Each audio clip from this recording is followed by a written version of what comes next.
안녕하세요. 저는 대한민국 평범한 청년입니다. 얼마 전에 친구들이 제 이야기를 듣고 꼭 좀 사연을 인터넷에 올려보라는 말에 용기를 얻어서 이렇게 글을 쓰게 되었네요. 저는 남들과 조금은 달랐어요. 왜냐하면 부모님이 없었거든요. 제가 발견된 곳은 한 동네의 골목에 있는 쓰레기통 옆이었대요. 포대기로 둘둘 쌓인 채로 앙앙 우는 저를 발견한 행인이 경찰에 신고를 했고, 그렇게 저는 구조될 수 있었습니다. 보육원 원장님의 말씀으로는 우리 엄마는 고등학생이었대요. 부모님 몰래 출산을 한 거였고요. 임신 사실을 알리면 안 되는 상황이라 학교도 자퇴하고 혼자서 끙끙거리며 화장실에서 출산을 했나 봐요. 돈을 벌 수도 없는 나이이니 결국 저를 책임지지 못하고 버린 것이었죠. 경찰에 의해서 엄마를 찾을 수 있었고요. 경찰은 엄마에게 아이를 버릴 거냐고 물었대요. 그때 엄마가 펑펑 울며 우리 아이 버리기 싫지만 더 좋은 곳에서 살게 해주고 싶다며 저를 보육원에 보낸 거였답니다. 미안하다고 했다네요. 그래서 저는 엄마를 원망하지 않았어요. 하지만 고아로 살다 보면 너무나도 서럽고 힘든 점이 많았기 때문에 엄마를 이따금씩 원망할 수밖에 없었습니다. 평범한 가정집에서 자란 아이들은 잘 모르겠지만 저 같은 고아들은 사는 게 전쟁이었거든요. 얘들아, 밥 시간이다. 원장 선생님의 목소리가 들리면 마치 야생에서 굶주린 하이에나처럼 애들은 급식실로 달려듭니다. 아무리 달리기가 빠르고 먼저 줄을 섰다고 해서 그 순서대로 먹는 게 절대로 아니었어요. 보육원 안에는 서열이 있었거든요. 키 크고 싸움 잘하고 덩치 큰 애들이 가장 느긋하게 와서 밥을 빨리 먹었습니다. 나름대로 정의로운 성격이었던 저는 그걸 보고 참지 못하고 말했죠. 니네들은 왜 항상 늦게 오는데 제일 빨리 먹는 거냐? 이건 좀 아니지 않아? 다른 애들 밥 먹겠다고 뛰어와서 기다리는 거 안 보여? 이 새끼가 미쳤나? 너 돌았어? 어디서 큰 소리를 내? 그날 이후로 저는 그 일진 애들에게 단단히 찍혀버렸습니다. 제가 지나갈 때마다 그 애들은 저를 보고 욕을 날리기 일쑤였고요. 저딴 놈들은 쥐포처럼 잘근잘근 밟아줘야지 다시는 위로 기어오르지 못해. 안 그러냐? 그러게 말이야. 무슨 깡으로 우리한테 대든 거냐? 하여튼 다른 건 모르겠지만 깡 하나는 좋네. 보육원에서도 괴롭힘 당한 저는 학교에서도 매일이 지옥이었습니다. 그 녀석들과 같은 학교를 다녔던 저는 자연스럽게 고아라는 소문이 났습니다. 꽁꽁 숨기고 싶은 비밀이었지만 그놈들이 소문을 냈더라고요. 저는 고아이고 뭣도 없으니 때려도 된다고요. 그래서 애들은 저를 만만하게 보고 심지어는 제 근처에 앉으려고 하지도 않았어요. 웃긴 건 뭔지 아세요? 학생이 괴롭힘을 당하면 그걸 해결해주는 게 담임 선생님이잖아요. 저희 담임 선생님은 그러지 않았습니다. 되려 강한 아이들, 학생들 사이에서 인기 많고 부모님이 잘 나가는 애들 편을 들더라고요. 선생님, 저 걔네들 때문에 못 살겠습니다. 너무 힘들어요. 제가 언제까지 괴롭힘을 당하면서 학교를 가야 할지 모르겠어요. 혜선아, 네가 잘못한 건 없는 거야? 그 아이들도 이유가 있으니까 너를 괴롭히고 왕따시키는 건 아닐까? 되려 괴롭힘 당하는 애들은 그만한 이유가 있다는 식으로 선생님은 말씀을 하시더라고요. 가슴이 찢어지는 것 같았습니다. 저는 속으로 학교에서도 보육원에서도 내 편이 없구나.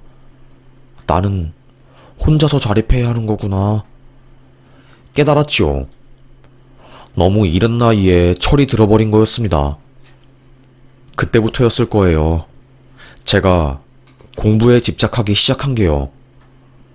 지금이야 다른 일로 성공할 수 있는 방법도 많지만 그때만 해도 공부 잘해서 성공하는 게 가장 일반적인 방법이었거든요. 뭐 고승도 공부법이다 뭐다 해서 사시 패스하고 성공하고 이런 자수성가 스토리 관련한 책이 엄청 많이 팔리기도 했고요. 그래서 저는 이 약물고 공부했던 것 같아요. 고아 출신에 제대로 배운 적이 없는 애가 공부한다고 해서 성적이 잘 나왔겠어요? 전혀 그러지 않았습니다. 되려 쟤는 쉬는 시간에도 공부하는데 맨날 전교 꼴등이냐? 놀림만 받을 뿐이었습니다. 다행히 중학교 3학년 때 성적이 슬슬 나오기 시작했고 저는 졸업을 전교 10등으로 하게 되었어요. 제가 그렇게 공부를 열심히 한 이유 중에 또 다른 하나는 바로 저를 괴롭힌 애들과 같은 고등학교에 배정받지 않으려고 했던 것도 있었어요. 걔네들은 실업고등학교를 갈 것이니 저는 이를 악물고 일반 고등학교를 가려고 했던 거죠. 하여튼 간에 저는 고등학생이 되었습니다. 보육원에서 사는 애들은 고등학교 1학년 때 결정을 해야 해요. 시설에 더 머물 것인가 아니면 국가 보조금 1,000만 원을 받고 자립을 할 것인가. 저는 단 1초의 주저함도 없이 바로 보조금을 받고 자립했습니다. 내 한 몸 겨우겨우 누일 정도의 아주 작은 단칸방에서 삶을 시작했어요. 그래도 그때는 외롭고 힘든지 몰랐거든요. 시설을 벗어나니까 아무리 작은 방이어도 천국이 따로 없다. 이렇게 나만의 공간이 생긴 게 너무나도 감사하네. 고시원처럼 작은 곳이어도 저에게는 너무나도 감사하고 좋은 곳이었답니다.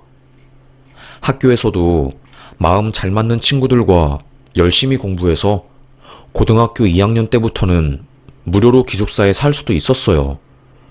성적이 잘 나왔기 때문이었죠. 그래도 그때는 노력하면 결과가 나왔던 시기였어요. 공부라는 게 노력을 많이 하면 어느 정도의 결과를 얻을 수 있거든요. 극상위권은 제외하고요. 그래서 저는 서울 상위권 대학교에 진학하게 되었습니다. 고아라는 티를 내지 않으려고 더 활발하고 열심히 살았던 것 같아요. 강박적으로 공부도 열심히 하고 학점도 엄청 열심히 챙겨서 4년 내내 장학금을 받고 다녔거든요. 오죽하면 교수님이 혜선이 너 같은 경우는 공부를 해서 교수를 해야 하는데 말이야. 너처럼 성실하고 열심히 하는 애는 본 적이 없다. 뭘 해도 너는 성공하고 크게 될 것이야. 주변 사람들이 인정해준 성실함이었습니다. 저의 성실함은 군대에서도 빛났어요.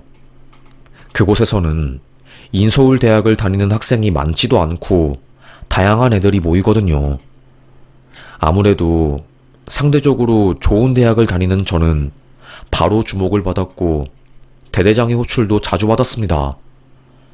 대대장 아드님 분이 대학 입시 준비를 하고 있었기 때문에 저에게 여러 가지 공부법이나 팁을 알려달라고 했기 때문이었지요. 그 덕인지 군 생활도 편하게 했고 저는 인생이 술술 풀리는 듯 했어요. 그래, 열심히 성실히 살면 안 되는 건 하나도 없어. 앞으로 내 인생에서 어떤 시련이 닥치든 간에 신경 쓰지 말고 정말로 최선을 다해서 열심히 살아보자. 전역한 저는 자신감이 하늘을 찔렀습니다. 학점도 만점에 가까웠고 대외 활동도 부지런히 열심히 했고요. 당연히 취업도 성공할 수 있을 줄 알았어요. 그런데 아니더라고요. 취업의 세계는 가혹하고 냉정했습니다. 고아였던 저는 아무래도 백도 없고 아는 사람도 거의 없었거든요. 저 혼자서 취업을 준비해야 하는 상황이었습니다.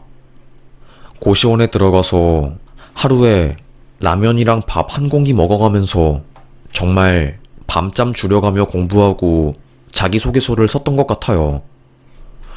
거의 100장이 넘는 자기소개서를 썼다고 해도 과언이 아니었습니다. 졸업하고 6개월간 면접을 40군데 넘게 봤지만 붙는 곳은 단 한 곳도 없었어요.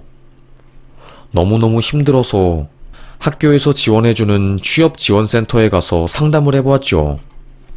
저는 나름대로 열심히 살았다고 생각했는데 왜 자꾸 떨어지는 걸까요?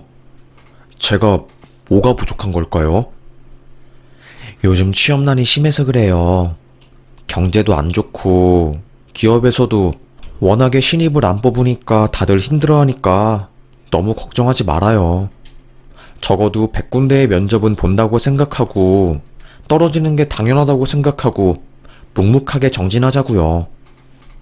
그 말에 힘을 입은 저는 그래, 적어도 남자라면 100번은 도전해봐야지. 나한텐 아직 60번이 남아있잖아. 그래서 오뚜기처럼 더 열심히 넘어져도 씩씩하게 일어나서 공부했던 것 같아요. 하지만 대학을 같이 다닌 동기들이 하나 둘씩 취업을 하기 시작하고 SNS에 합격 사진을 올리니까 점점 마음이 초조해지고 불안해지기 시작했습니다. 오랜만에 가게 된 대학 동창회에서도 친구들은 야, 너 아직도 취업 못했냐? 거의 1년째 아니야? 네가 제일 열심히 사는 것 같더니 취업은 맨날 술 마시고 놀던 애들이 제일 빨리 하네. 참, 모르겠다 나도. 열심히 하면 언젠간 취업할 수 있겠지. 어떻게 맨날 잘 얘기만 하겠어. 야, 그래도 중소기업이나 그런 곳이라도 좀 들어가. 대학 동창들의 감정 섞인 말들이 왜 이리 절 마음 아프게 만들던지요. 학교 다닐 때는 분명히 내가 제일 잘 나가고 공부도 잘하고 촉망받는 유망주였는데 이제는 나만 혼자서 덩그러니 남겨진 것 같아서 씁쓸하고 힘들었습니다. 알고 보니 다른 애들은 부모님 백이나 아는 어른들을 통해서 뒷구멍으로 회사에 들어갔다고 하더라고요. 학사 경고를 받아서 자퇴를 한 해 만에 했던 준식이는 아빠 회사 하청업체에 들어가서 일을 하고 있었고 학점도 낮고 매일 과에서 겨우겨우 공부를 따라오던 수진이는 엄마가 일하는 회사에 입사를 했다고 하더라고요. 저만 정직하게 살아온 거였습니다. 어릴 때부터 그래, 나만 열심히 하면 언젠간 세상이 알아줄 거야 라며 살아왔던 저는 삶의 모든 가치관이 흔들리는 것 같았습니다. 그래서 동창회를 갔다 온 그날부터는 아예 사람들과 연락도 끊고 핸드폰도 잘 하지 않았어요. 정말로 배수의 진을 친 사람처럼 오롯이 취업에만 몰두를 했던 것 같아요. 서류 심사에서 떨어지는 것은 어느 정도 익숙해지더라고요. 다른 애들도 서류에서 많이 떨어지니까 괜찮았습니다. 하지만 면접에서 떨어지는 게 너무 힘들더라고요. 그러다가 어느 한 기업에서 3차 심사까지 저를 올려준 거였습니다. 3차 심사에 통과를 하면 인턴을 할 수 있었거든요. 저를 인턴으로 뽑아준 부장님은 저에게 은근슬쩍 이렇게 말한 적도 있으셨어요. 혜선 씨가 다른 면접자에 비해서 면접도 압도적으로 잘 보고 인적성 검사에서도 높은 점수를 받아서 우리가 눈여겨보고 있어요. 대학생활도 열심히 하고 기본적으로 굉장히 성실한 친구인 것 같아서 눈길이 자꾸 가네요. 이렇게만 쭉 인턴 생활하면 문제없이 정직원 되실 겁니다. 감사합니다. 열심히 하겠습니다. 저는 거의 회사 다니는 모두가 인정하는 정직원 예정자였어요. 이미 일하고 있는 사람들보다 더 열심히 하고 더 잘했거든요. 심지어는 부장님이 다른 회사랑 계약하러 가실 때 정직원 말고 인턴인 저를 데리고 출장을 가기도 했으니까요. 그렇게 5개월간의 인턴 생활이 끝나고 마지막 임원 면접을 보는 날이었습니다. 저를 포함해서 총 4명의 인턴이 한 동기였고 그 중에서 한 명이 떨어지는 시스템이었어요. 저는 당연히 제가 붙을 줄 알았거든요. 4명 중에 한 인턴은 맨날 지각하고 일도 제대로 안 하고 근무 시간에 핸드폰을 너무 많이 봐서 자주 혼나고 꾸지람을 받았고요. 그래서 저는 당연히 그 인턴이 떨어질 줄 알았습니다. 하지만 그날 통보받은 탈락자는 바로 저였어요. 회사에서 바보처럼 눈물이 나더라고요. 부장님은 저에게 와서 어깨를 두드리며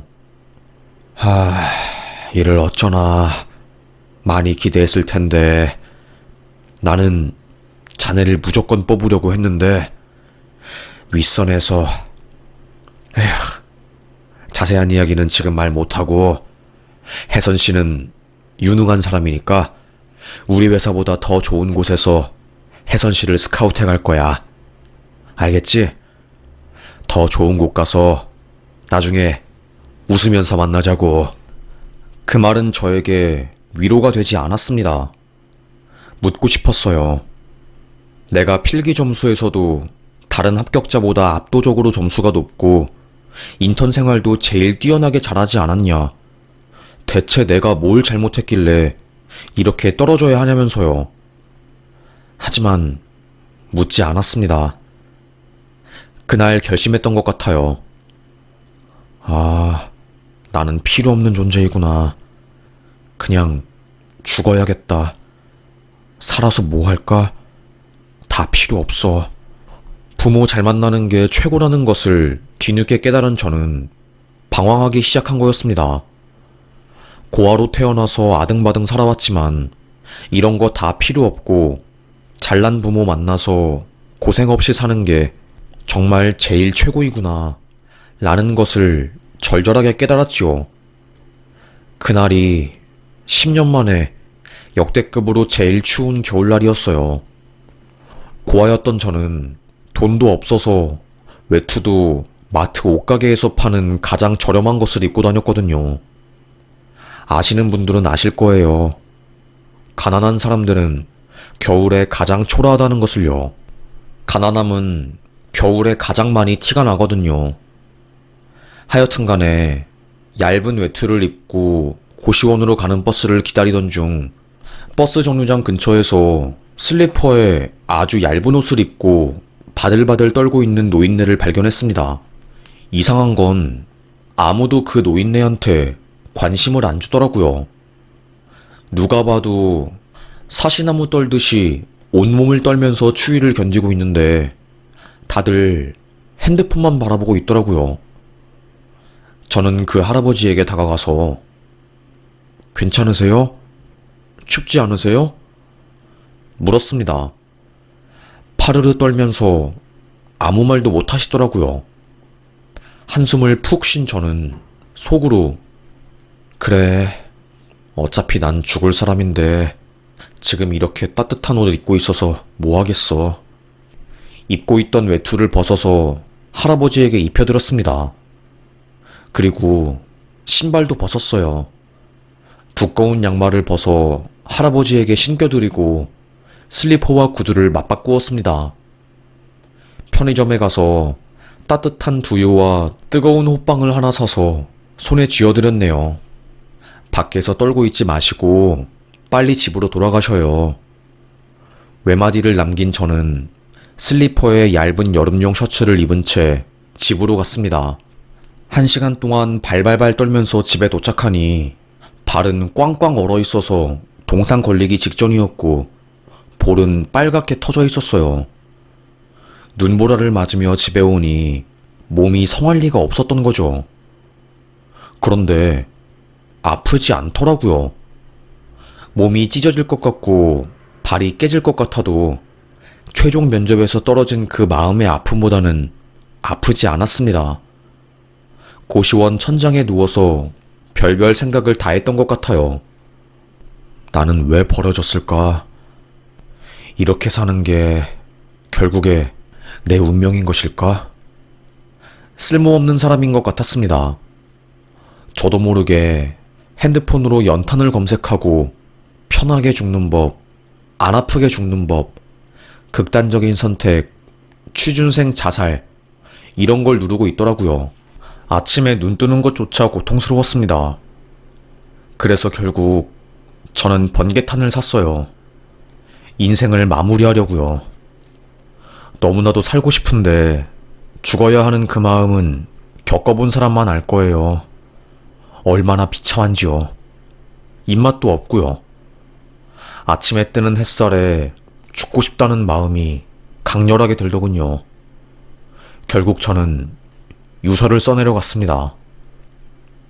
열심히 살려고 했고 정말로 열심히 살았습니다. 하지만 세상은 절 원하지 않더라고요. 처음부터 버려진 인생이었던 저, 이제는 제 운명처럼 살다가 가려고 합니다.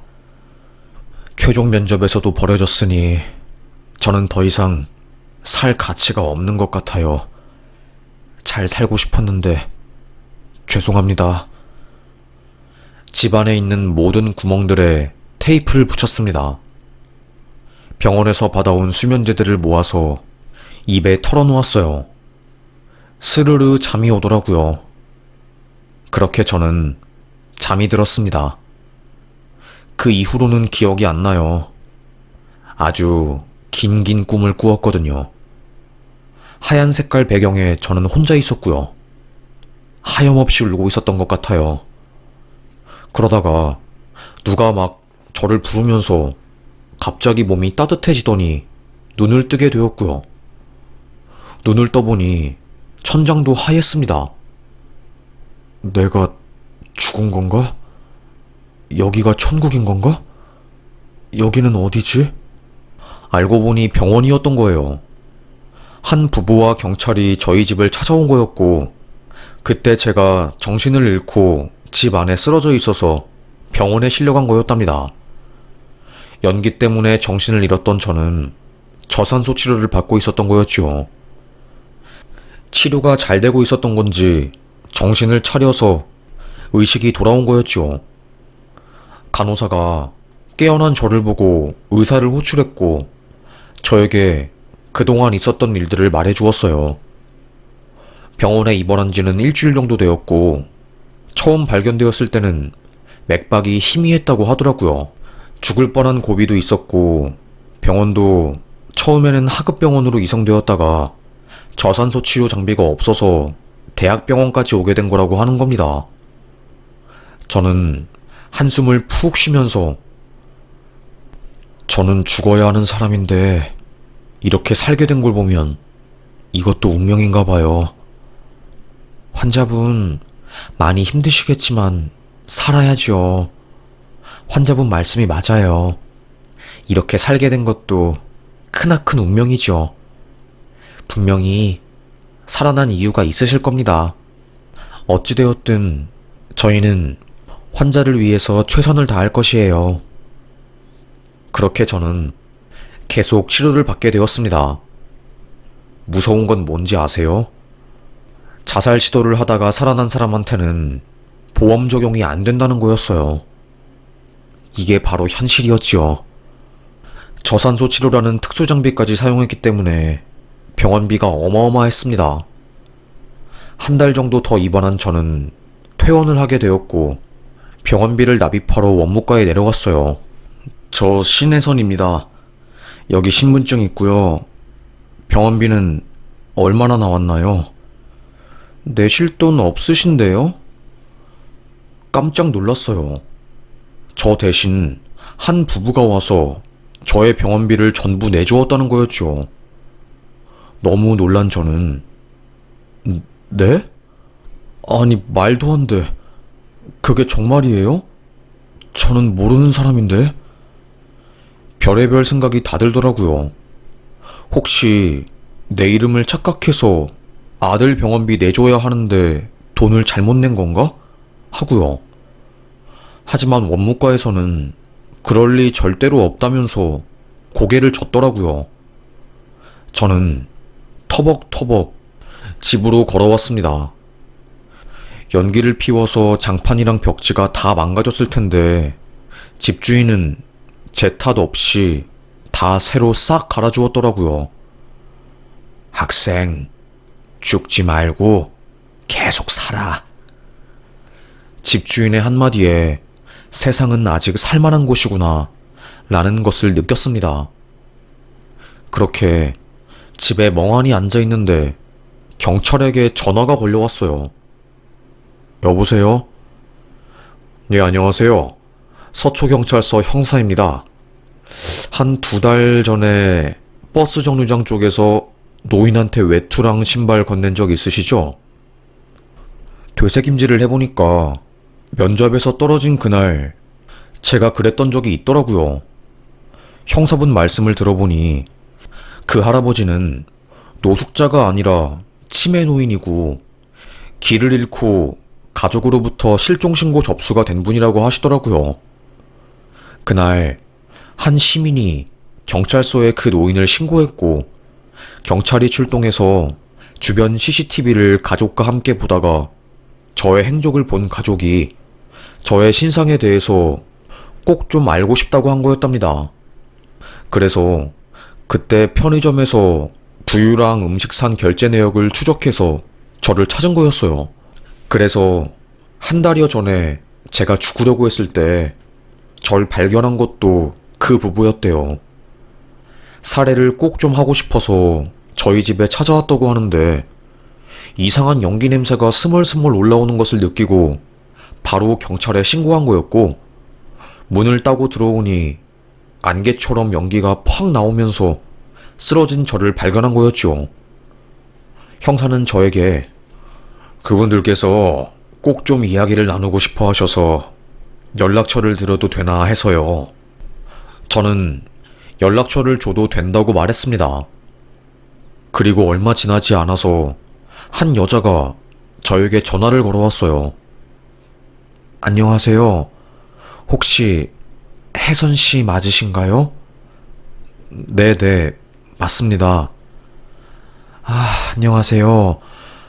우리 아버지한테 그날 외투를 건네주셔서 정말 감사해요. 그 외투가 아니었으면 아버지가 돌아가셨을 수도 있다고 하더라고요.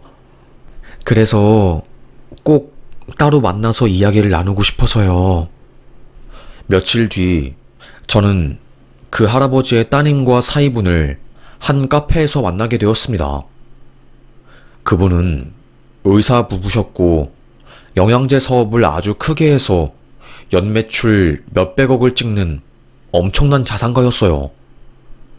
아버님께서 치매를 심하게 앓고 계셨고 그날 청소를 한다고 집 대문을 열어놨다고 실종된 거라고 합니다.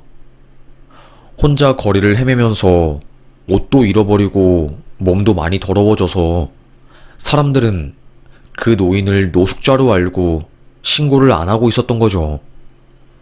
그러다가 제가 옷이랑 외투를 벗어주고 그렇게 해서 노인은 겨울날을 버티다가 가족의 품에 돌아가게 된 거라고 합니다. 그 따님분은 저의 손을 꼭 잡으면서 이런 청년이 잘 되어야 하는데 너무 감사합니다. 감사한 마음을 꼭 갚고 싶어서 연락하게 되었어요. 저에게 명함을 건네더라고요. 제약회사에 관심을 가진 사람이라면 누구나 알 법한 회사를 운영하고 있는 사람들이었습니다. 조심스럽게 저에게 제안을 하나 하시더라고요. 저희 부부가 학생 유서를 읽게 되었거든요. 일부러 읽으려고 한 건 아니고 형사님한테 들어서 아시겠지만 최초 신고자가 저희라서 어쩌다 보니 그 부분은 제가 고아에다가 최종 면접에 떨어진 것까지 다 알고서 조심스럽게 본인들 회사에 취업하는 건 어떻겠냐고 제안을 한 겁니다. 저는 생명과학과 경영학을 전공했기 때문에 저에게 그 회사는 꿈의 회사였어요. 되려 저는 너무 감사하다고 인사를 했죠. 그 부부는 손사래를 치면서 이렇게 좋은 인재를 모시게 되어서 우리 부부가 더 영광이지요. 인성부터 시작해서 실력까지 전부 보장된 젊은이인데 되려 더 고맙습니다. 그렇게 저는 며칠 뒤 연봉 테이블에 앉게 되었고 정말 좋은 조건으로 회사에 입사하게 되었습니다. 사원들에게 제공해주는 숙소도 있었기에 저는 좁디 좁은 단칸방 생활을 접고 쾌적한 곳으로 이사까지 하게 되었네요. 원체 저는 열심히 일하고 성실한 사람이었기 때문에 회사에 들어가서도 금방 적응하게 되었어요. 그리고 마케팅 전공한 것을 살려서 영양제 판매를 홈쇼핑에 런칭해서 역대 최고 매출을 기록하기도 했답니다.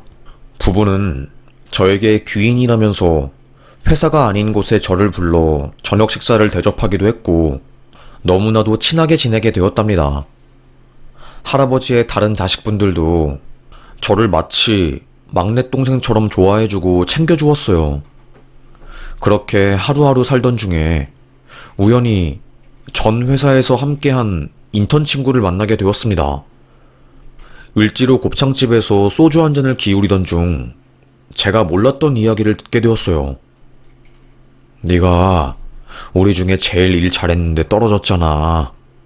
사실 인턴 중에 내정자가 있었대. 그래서 널 떨어뜨릴 수밖에 없었던 거란다. 우리 회사 취업비리 터져서 기사 나고 난리도 아니었어. 저에게 핸드폰을 보여주면서 뉴스를 보여주더라고요.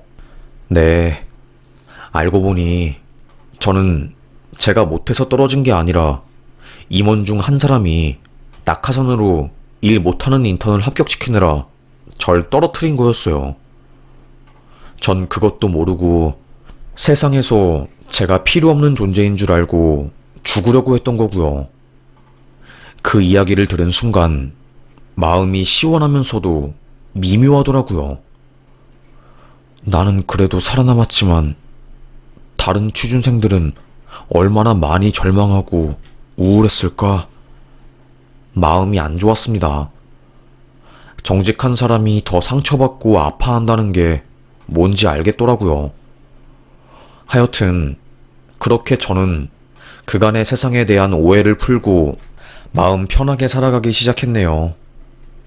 그래도 열심히 살면 언젠간 기회가 오나 봐요. 구슬땀 흘리면서 회사를 위해 진심으로 살아가는 저를 좋게 본 한 여직원이 저에게 호감 표시를 한 거였습니다. 그런데 사실 저는 고아잖아요. 자신이 없었습니다. 솔직하게 말했죠. 수정 씨는 결혼할 나이잖아요. 지금 결혼할 사람 찾고 있는 거죠?